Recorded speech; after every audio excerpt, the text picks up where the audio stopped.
நாகாலாந்தில் 14 நபர்கள் சுட்டு கொல்லப்பட்டிருக்காங்க.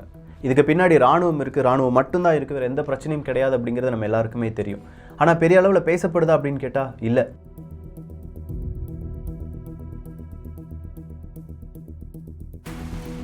நிறைய மீடியா இதை பேசாமல் அப்படியே கொஞ்சம் தவிர்த்துக்கிட்டே இருக்காங்க. இன்னொரு விஷயம் ரொம்ப பெரிய அளவில் வைரலாக ஓடிட்டுருக்கு, ஜஸ்டிஸ் ஃபார் மணிகண்டன் அப்படிங்கிறது தான்.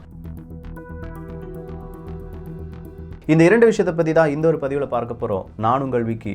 அன்பு தமிழ் நெஞ்சங்களுக்கு தமிழ் பொக்கிஷத்தின் வணக்கங்கள்.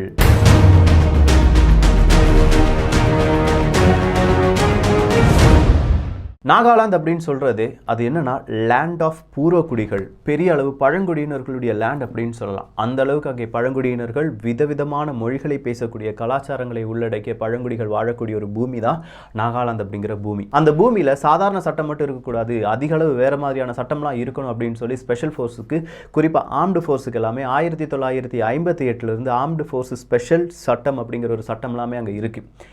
இந்த ஸ்பெஷல் சட்டம் என்ன சொல்லுதுன்னா, நீ யாரை வேணாலும் சுட்டுக் கொள்ளலாம் அப்படின்னு சொல்லலை. இந்த இடத்துல இவ்வளோ பிரச்சனைகள் இருக்குது, பழங்குடியினர்கள் இப்படிலாம் பிரச்சனை பண்ணுவாங்க அப்படின்னு சொல்லி அவங்களை எப்படி அடக்குவது அப்படிங்கிற மாதிரியான சட்டங்கள்.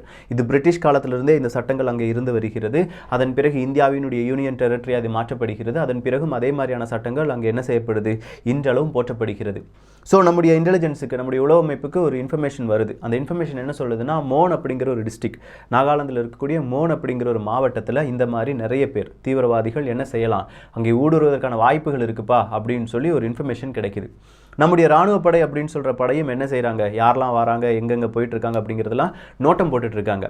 இந்த நேரத்தில் அப்படியே இந்த சீனை கட் பண்ணிவிட்டு இன்னொரு சீன் என்னென்னா, அங்கே சுரங்க தொழிலாளர்கள் ஒரு 30 பேர் வேலை செஞ்சுட்டு அப்படியே வெளியில் வராங்க. அந்த சுரங்க தொழிலாளர்கள் எல்லாருமே இதே மாதிரி பழங்குடி இனத்தை சார்ந்தவர்கள். அந்த 30 பேரில் ஒரு 15 பேர்கிட்ட வேலைக்கு வீட்டுக்கு போயிட்டாங்க. வீட்டுக்கு போயிட்டு சந்தோஷமாக அவங்க ஃபேமிலிலாம் பார்த்துட்டு இருக்கும்போது மீதம் இருக்கும் ஒரு 8 10 15 நபர்கள் அப்படியே அடுத்த வண்டிக்காகலாம் வெயிட் பண்ணிட்டு நிற்கிறாங்க. அவங்க வண்டி வரல, கொஞ்சம் கொஞ்சமாக வருது. ஒரு வண்டி வருது, அந்த வண்டியில் ஒரு 6 10 நபர்கள் ஏற்றாங்க. ஒரு ட்ரக்கு மாதிரி இருக்கக்கூடிய ஒரு வண்டி. அந்த வண்டி அப்படியே கொஞ்சம் கொஞ்சமாக மூவ் ஆகிட்டு இருக்கு. அவங்களுடைய மனசில், அதாவது அந்த ட்ரக்கில் ஏறி இருக்கிற அந்த பழங்குடியினர்களுடைய மனசில் என்ன ஆசை தெரியுமா இருக்குது, போய் அவங்களுடைய மகன்களை அப்படியே கொஞ்சமாக கட்டி தழுவி கொஞ்சம் நல்ல சாப்பாடு சாப்பிட்டு ஏதாவது சிரிச்சுக்கிட்டு பேசிகிட்டு இருக்கணும் அப்படின்னு சொல்கிற அந்த எண்ணம் மட்டுமே ஓடிட்டுருக்கு. இவங்க ட்ரக் அப்படியே போயிட்டுருக்கு. திடீர்னு பார்த்தா அங்கேருந்து இராணுவ வீரர்கள் சுட ஆரம்பிக்கிறாங்க. எதுக்கு சுடுறாங்க, என்ன விவரம் எதுவுமே தெரியல. ஆனால் சுட்டு முடிக்கும்போது 8 நபர்கள் கொல்லப்பட்டிருக்கிறார்கள். பல நபர்களுக்கு காயம் வந்திருக்கு. ஐயோ, நம்ம கூட வந்த நபர்களை காணவில்லை அப்படின்னு சொல்லி கொஞ்சம் நபர்கள் இவங்களை தேடி வந்திருக்காங்க. செத்து கிடக்குறாங்க. என்னடா இவ்வளோ நேரம் நல்லதானே இருந்தாங்க, நம்ம கூட தானே வேலையெல்லாம் முடிச்சுட்டு வந்தாங்க, சுரங்க வேலை ரொம்ப கடினமான வேலையெல்லாம் முடிச்சுட்டு வந்தாங்களே, என்ன நடந்துச்சு அப்படின்னு சொல்லி பார்க்கும்போது அவங்களுக்கும் இராணுவ வீரர்களுக்கும் இடையே கைகலப்பு வந்ததாகவும், இராணுவ வீரர்கள் தற்காப்புக்காக மறுபடியும் துப்பாக்கி சூடு நடத்தியதாகவும் அப்படின்னு சொல்லி ஒரு 14 நபர்கள் கொல்லப்பட்டிருக்கிறார்கள். இது எப்படி இந்த உலகம் ஏற்றுக்கொள்ளும்? எங்க எந்தவித ஆயுதமும் கிடையாது, எந்த விதத்திலையும் ஒரு துன்புறுத்தல் கூட அவங்க செஞ்சிருக்க மாட்டாங்க. நம்முடைய இராணுவம் எப்படி பிளைண்டாக கண்ணை மூடிட்டு 14 நபர்களை சுட்டு கொன்றிருக்கும்? இதை பற்றி உலகமே இல்லை, குறிப்பாக இந்தியாவில் இருக்கக்கூடிய ஒவ்வொரு நபரும் கேள்வி கேட்டிருக்க வேண்டும். அங்கே அந்த இராணுவ வீரர்களுக்கு பெரிய மரியாதை கொடுக்கும் நபர், ஆனால் இப்படி ஒரு கண்மூடித்தனமான விஷயத்தை செய்த பிறகும் அதை தட்டி கேட்கலன்னா நம்மெல்லாம் சாதாரண மனுஷங்களே கிடையாது. அங்கே பாதிக்கப்பட்டவர்கள் பெரிய பெரிய பண முதலைகளாக இருந்திருந்தால் இந்த பிரச்சனை இப்போ எப்படி இருந்திருக்கும் தெரியுமா? வேறு எதுவுமே வேண்டாம். அங்கே பாதிக்கப்பட்டவர்கள் ஒரு கிரிக்கெட் வீரராக இருந்திருக்கட்டும், ஒரு கிரவுண்ட்லேருந்து இன்னொரு கிரவுண்டுக்கு போகிறவங்களை சுட்டு கொண்டுட்டாங்க, எப்படி இருக்கும் இந்த பிரச்சனை? வேர்ல்டு லெவலில் பேசியிருக்க மாட்டாங்க. ஸோ கிரிக்கெட் வீரருக்குன்னா ஒரு விதமான சட்டம், அங்கே சினிமா ஸ்டார்ஸ் யாராவது இருந்தாங்கன்னா அவங்களுக்கு வேறு விதமான சட்டம், இல்லை பெரிய பெரிய பண முதலைகளாக இருந்தாங்கன்னா அவங்களுக்கு வேறு விதமான சட்டம், அரசியல்வாதிகள்னால் சொல்லவே வேண்டாம். எப்போ இந்த மாதிரி பேட்ரி குண்டு வைக்கிறதுக்கான பேட்ரின்னு கூட எனக்கு தெரியாப்போ அதுதான் தயாரித்து கொடுத்தேன்னு சொல்கிறவங்கள இன்னும் கடுமையாக ஜெயிலில் போட்டிருக்கிற ஒரு சட்டம் இருக்கக்கூடிய இந்தியாவில் 14 அப்பாவிகள், அதுவும் பழங்குடியினர்கள்னால் நமக்கெல்லாம் மூதாதையர்கள், அவங்கள கொன்று இருக்காங்களே, இதுக்கான கண்டனம் எப்படி இருந்திருக்க வேண்டும்? இன்றைக்கி இந்தியாவை ஸ்தம்பித்திருக்க வேண்டும். ஆனால் அது நடந்துச்சா? இதிலனே புரிஞ்சுக்கோங்கப்பா, ஏற்றத்தாழ்வு அப்படிங்கிறதெல்லாம் இருக்குது. நம்ம எவ்வளோதான் ஜஸ்டிஸ், ஜெய்பீம், அந்த படம் இந்த படம் அப்படி இப்படின்னு சொன்னாலும் எல்லாம் 1-2 ஃபேமிலிக்காக மட்டும்தான். 14 ஃபேமிலி இன்றைக்கி அனாதையாக்கப்பட்டிருக்கிறது. அந்த 14 குடும்பத்தில் இருக்கக்கூடிய அவங்களுக்கு, அதாவது அந்த குடும்பத்தாரர்களுக்கு யார் இப்போ என்ன நல்லா செய்ய போகிறாங்க? நல்லா கவனிச்சு பாருங்களேன். நாகாலாந்தில் 1008 பிரச்சனை இருக்குது, நான் இல்லைன்னு சொல்லலை. ஆனால் அந்த பிரச்சனையில் இப்படி பழங்குடியினர்கள் கொல்லப்பட்டிருப்பது பெரிய ஒரு பிரச்சனை, மெயினான பிரச்சனை. இராணுவம் இதற்கு மன்னிப்பு கோரிட்டாங்க அப்படின்னு சொல்லி நம்முடைய அமித்ஷா அவர்கள், அதாவது உள்துறை அமைச்சர் சொல்கிறாரு, இப்படி மன்னிப்பு கோரிட்டாங்க, அங்கே விசாரணை நடந்துட்டுருக்கு. ஐயா ராசா, இவ்வளோதானா? விசாரணை நடந்துட்டுருக்கு, மன்னிப்பு கோரிட்டாங்க, 14 உயிர்களுக்கு இவ்வளோதான், துச்சமான ஒரு அறிக்கை மட்டும்தானா? இந்நேரம் அரசியல்வாதிகள் எல்லாருமே அவங்க வீட்டுக்கு போயிருக்க வேண்டாம், அவங்க காலில் விழுந்திருக்க வேண்டாம், தெரியாமல் தப்பு நடந்துருச்சு, உங்களுக்கு நாங்கள் என்ன வசதிகள் வேணாலும் செஞ்சு தரோம், இந்த மாதிரி ஐயோ பெரிய அசம்பாவிதம் நடந்துருச்சு அப்படின்னு சொல்லி காலில் விழுந்திருக்க வேண்டாமா? அவங்களுடைய குழந்தைகளுடைய கல்வியினுடைய செலவை நீங்கள் ஏற்றிருக்க வேண்டாமா? அந்த ஊர், அந்த 14 பேர் அப்படின்னு சொல்லும்போது ஒரு ஊருக்கான ஒரு ஜனம் ஆயிடுச்சு. அந்த ஜனத்துக்கு நீங்கள் இவ்வளோ தான் செய்வீங்களா? எனக்கு புரியவே இல்லை. ஸோ இதுக்கு பிறகும் நம்மகிட்ட ஜஸ்டிஸ் அப்படிங்கிறது, நம்முடைய சட்டம் அப்படிங்கிறது எல்லாருக்கும் சமம் என்பதை எப்படி ஏற்றுக்கொள்ள முடியும்?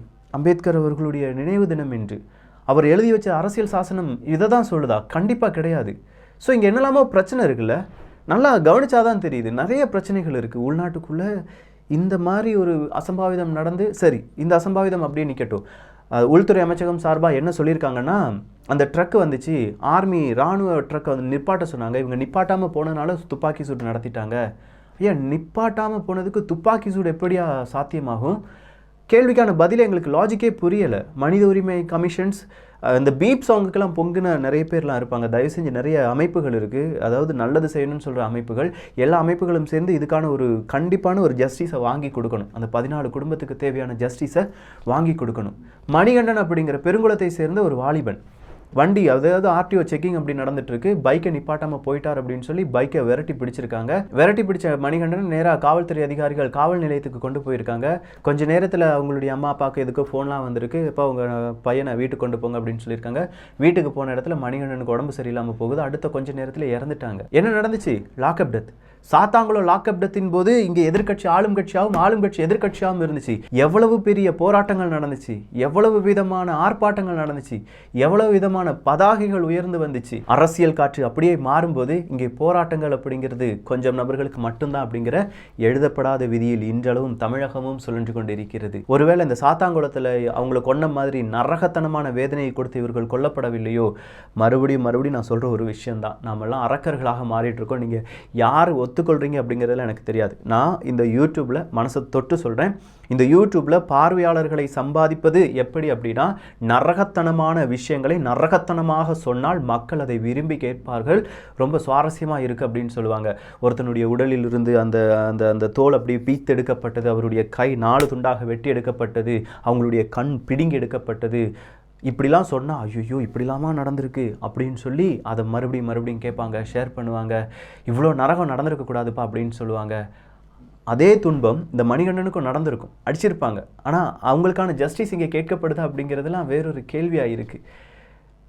இந்த சமுதாயம் எங்கே செல்கிறது அப்படிங்கிறதுலாம் ஒரு பெரிய கேள்வி தான். இதுக்கு மத்தியில் நல்லதை பகிர்ந்து நல்ல சமுதாயத்தை உருவாக்குவோம் அப்படின்னு சொல்லும்போது சில நேரங்களில் இந்த மாதிரியான செய்திகளுக்கான எதிர்வினை எப்படி ஆற்றுவது அப்படிங்கிறது தெரியாமையே இருக்குது.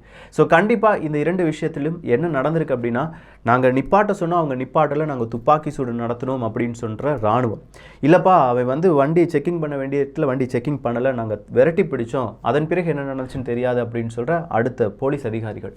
இது 2மே அதிகார துஷ்பிரயோகம் தான். இங்கே சாதாரண மக்களுக்கு எதிராக செய்யப்பட்டிருக்கும் அதிகார துஷ்பிரயோகம் தான்.